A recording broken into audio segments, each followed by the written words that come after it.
जय जगन्नाथ साग मैंने वेलकम टू न्यू ब्लॉग। आशा करुँच आप बहुत बहुत भले थे। तो आज हूँ रिपब्लिक डे, आपण रिपब्लिक डे बहुत बहुत शुभेच्छा शुभकामना। तो आज रिपब्लिक डे रे आमर स्कूल गेलार छुट्टी आ तो पापाकर भी ऑफिस छुट्टी। तो सकाल सकाल भाई कौन ब्रेकफास्ट बनईदेवी। तो ये बनईबी चटनी बादाम हिका भाजी आ गरम पानी ओजा दूसरी भात हांडी भी बसई नहीं। गरम पानी ओजा दे समस्ते टुपी टुपा पीबे आ कुली करेंगे। ठंडारू देह मुंड सब खराब दरज तंटी फंटी। तो कुली गरम पानी पीले भल लगे। तो ये नड़िया भी पाड़े नौ ये आसी देखुन कौन बनूँ कौन ना। तो चटनी बादाम आ नड़िया चटनी बनईबी। तो बादाम भाजी होगा तो काढ़ी नेबी काढ़ी चोपा सब ठंडा है छड़े दी नड़िया फाड़े पकईकी आपको कौन करी धनिया पत्र कंचा लगा पकई आपको ग्राइंडिंग करनेबी आउे छुंक कर भूसुंग पत्र आ चकुली पिठा आ बिरी पकईदेली कल रात छड़े छाड़ी तो रखी भी ये बनईबी सन्ध्या बेलू बरा बनब से बेसिक चटनी बनई दूसरी एकाथरे राति रखिदेवी। आठी जानुरी 26 किसी जना पड़नी कारण आमर घर आड़े गाँव आड़े बहुत मजा हुए मैंने चॉकलेट आ बिस्कुट आम केते आड़े जा बुलिकी आम नहीं आसू से समय सब पलैला यहाँ तो स्कूल छुट्टी जाऊँगी। एठी कौन मैंने छोट पिला तृतीय श्रेणी जाके पिला स्टैंडर्ड 3 जाके छुट्टी दे दौरान आउपर क्लास पिला से केवल जाऊँच प्यारेड हेका कर भाषण हेका दौरान ये मनाऊँ छोट पिला जगिया नहीं बोधे छुट्टी दे दौरान कौन दौरान अगस्ट 15 भी से छुट्टी अच्छी जो मैंने फास्ट सेकेंड थर्ड कि किसी प्राइज हेका पाइबे से आला हो मैंने छुट्टी रही। तो ये चटनी बनई लुण पकई नी तो ये लुण पकईदी तो मिक्स करदेवी आउ गाढ़ा होता है पानी भी मिसईदेली। तो आपरे छुंक कर नवा। तो ये माने बादाम बुट हेगा पकईनी केवल बादाम नड़िया पकईकरी कर भूसुंग पत्र सोरिष आ शुखला लंका छुंक दे देती बहुत सुंदर लगता चटनीटा गेला को भी बहुत पसंद आसला कारण झुओ को तरकारी फकारी सी तरकारी फकारी लगे खाइबार ना। तो चटनी टे बनईदेले सी तार खाइब आ मत कि चटनी भल लगे ना मुझे कौन खायापी कि ये चटनीटा बहुत बढ़िया लगता नड़िया और बादाम चटनी। तो ये मुझे दोसा बसई देती तावा भात भी सेपटे बसई चाउल पकई नहीं बेला बेली भात रोसे सब सारी नहीं कारण गेला गोटे पाठ पढ़ा पढ़ी आज छुट्टी अच्छी छुट्टी दिन पढ़ापढ़ी भी तार हो टाइम मिले। तो ये दोसा मुझे बनई दूसरी आगे गेला खाइब पतला पतला आ बो खाइब तार मोटा मोटा। तो बो होगा समस्त दांत घसी पूरा रेडी हो खाइबे खाई मेडिसिन हेका खाइब आ जो खाईदे तार पाठ पढ़ा पढ़ापढ़ी आरंभ कर। तो ये मुझे बनईदेली गेला खाइब पतला पतला आ बो मोटा मोटा ये बनईदेवी आ राति की बरा खाइबे दी जन बोली बिरी जुईके जे बने बरा मो बो पे तो मुझे बिरी पकईदेली केवल बरा मुझे टे चकुली बनईदे आ। तो ये चकुली बो भी बनई नौ दी जन बसिकी खाइबे आ मु मोर जी सब काम धंदा सारी जी गाधे। तो गेला होगा रेडी आगे गेला खाया देदेवी तापर मो बो खाइबे से बसिकी ने काढ़ी गेला ये बस खाऊँ बो ये बस ताटू टे खाऊँ बहुत बसुन तो खा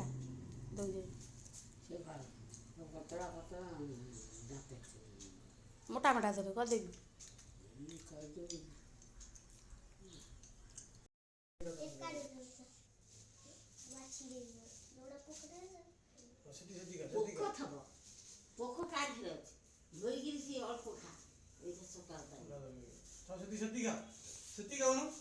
सीवा एंड करियो तो चटी फड़ी करी सड़ा सड़ा हम ताटिया पूरे भल घसी धोइबी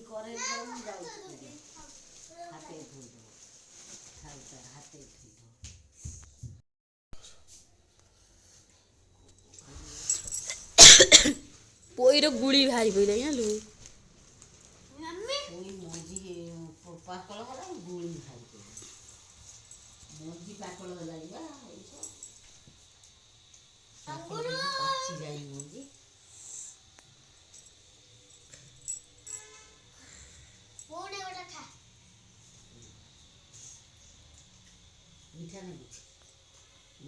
तो खरा है मो बो गाधे जीव बोली ये घसी होची एटा गोटे मु मिशोरू आनी मसाज रोलर एटा आपको 300 अंडर रे मिल जाए आइले टे मैंने ठंडा पाग अच्छी मसल सब पेन होची आपको आइले रिलैक्स लगे ब्लड भी सर्कुलेशन हम देहपाई बहुत बेनिफिट अच्छी कारण मो बोर प्रेसर अच्छी से ତାହାକୁ ଟିକେ କଲେ ବ୍ଲଡ଼ ସର୍କୁଲେସନ୍ ହେଲେ ଟିକେ ତାର କଣ୍ଟ୍ରୋଲ ରହିବ। ଆଉ ଏଇଟା ବି ଦେହ ହାତ ବହୁତ ରିଲାକ୍ସ ଫିଲ୍ ହେବ।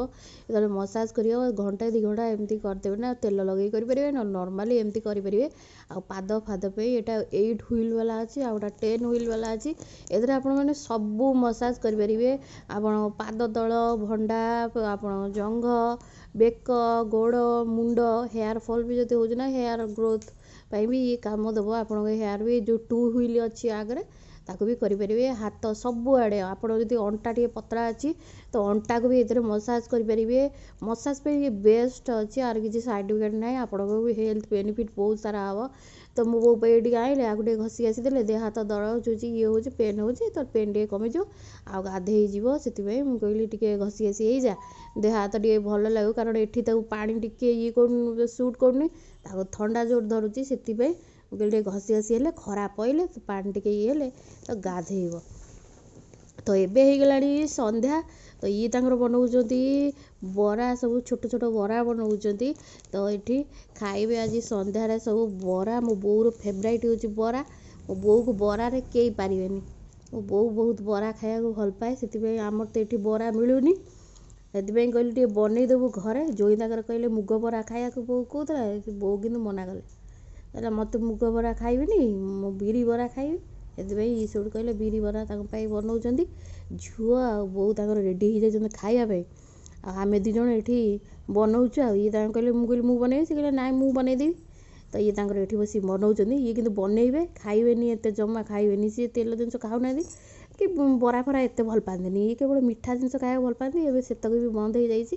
ସେଥିପାଇଁ ତେଲରେ ଛୋଟ ଛୋଟ ବରା ସବୁ ଛାଣୁଛନ୍ତି। ମୋ ବୋଉର ପୁଣି ଏବେ ମୁସମୁସିଆ ବରା ବନେଇବ, ତାର ମନକୁ ଯିବନି ନହେଲେ। ତ ସିଏ ତାର ଏଇକିଣି ମୁସମୁସିଆ ବରା ଗରମ ଗରମ, ତା ଦେହରେ କଞ୍ଚା ଲଙ୍କା ବି ତେଲରେ ଫ୍ରାଏ ହେବ। ସିଏ ତାର ପିଆଜ ଫିଆଜ ଲଗେଇ, ଲୁଣ ଲଗେଇ, ଚଟଣି ଲଗେଇ ଖାଇବ। ତାକୁ ଭଲ ଲାଗେ ବରାରେ, ତାକୁ ତରକାରୀ ଫକାରୀ ବି ଭଲ ଲାଗେ ନା। ସିଏ ବରାରେ କେବଳ କଞ୍ଚା ଲଙ୍କା ତେଲରେ ଫ୍ରାଏ ହେଇଥିବ, ରାଗ ରାଗ ଲଙ୍କା। ଆମର କିନ୍ତୁ କେହି ରାଗ ଖାଉ, ଝୁଅ ବାପା ମା 3 ଜଣ ଖାଉନା, କିନ୍ତୁ ମୋ ବୋଉ କିନ୍ତୁ ରାଗ ଖାଉଛି। ରାଗ ତାର ଇଏ ଯେଉଁ ଲଙ୍କାକୁ ବି ଫ୍ରାଏ କରି ରଖିଲୁ ବିଟ ଲୁଣ ପକେଇକି, ତାକୁ ସିଏକିନି ଏବେ ମୋ ବୋଉ ଖାଇବ, ଝୁଅ ଖାଇବ। ଆଉ ମୁଁ ତ ଏତେ ବରା ଖାଉନି, ତେଲ ଜିନିଷ ଟିକେ କମ୍ କରିଦେଇଛି। ତ ଦେଖନ୍ତୁ ଆମ ବରା ବନିଗଲାଣି। ଏଇକିଣି ଆମେ ଟିକେ ବାହାରେ ପକେଇ ଦେଉଛୁ, ପକେଇ ଦେଇକି ତାପରେ ଆଉ ବରା ଆଉ କଢ଼େଇରେ ରହିବନି। ଏଇକିଣି ସବୁ ଏଇକିଣି ଗେହ୍ଲା ଆଉ ବୋଉ ଖାଇବେ, ତାଙ୍କ ପାଇଁ ବନିବ ବରା। ସେଇଥିପାଇଁ ସ୍ପେଶାଲ ବନିଛି, ସେ 2 ଜଣ ଖାଇବେ କେବଳ। ଆଉ ମୋର ଦେହ ଭଲ ନାହିଁ, ମୋର ପେଟ କାଟୁଛି। ସେଥିପାଇଁ ମୁଁ ବି ଏତେ ବରା ଏକା ଖାଇବାର ନା। ଝିଅ ପାଇଁ କେବଳ ବନେଇ ବରା ଚପ୍ ଏମିତି ଖାଇବ ସେ ବନିବ। କାରଣ ବରା ଆମର ଏଠି ମିଳୁନି, କି ଚପ୍ ବି ମିଳୁନି। ଏଠି ଖାଲି ପାଓ ମିଳିବ, ବଡ଼ା ପାଓ, ମିସଲ ପାଓ। ପାଓ ଉପରେ ଆଉ ସମୋସା ବି ଅଲଗା ପ୍ରକାର। ଟିକେ ବରା ମଝିରେ ମଝିରେ କରିକିରି ଖାଇବେ। ତ ଗେହ୍ଲାର ବୋଉର ତାର ବରା ଖାଉଛନ୍ତି ଠିକ୍।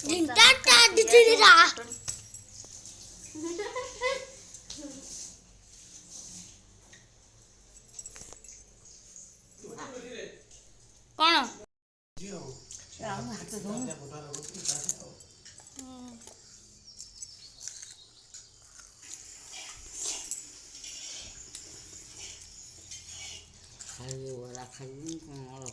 ଥାଳି ପାଣି ପକେଇ